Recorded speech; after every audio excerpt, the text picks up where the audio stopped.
what you want becomes your sacrifice. That's a simple concept.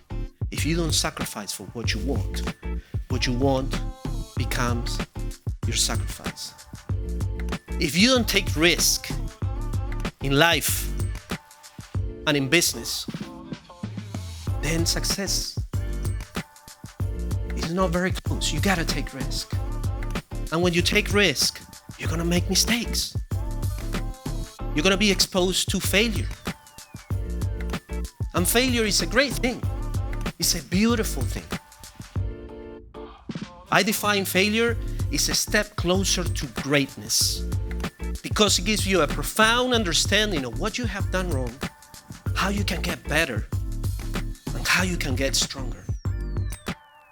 So failing, making mistakes, as long as you learn from them,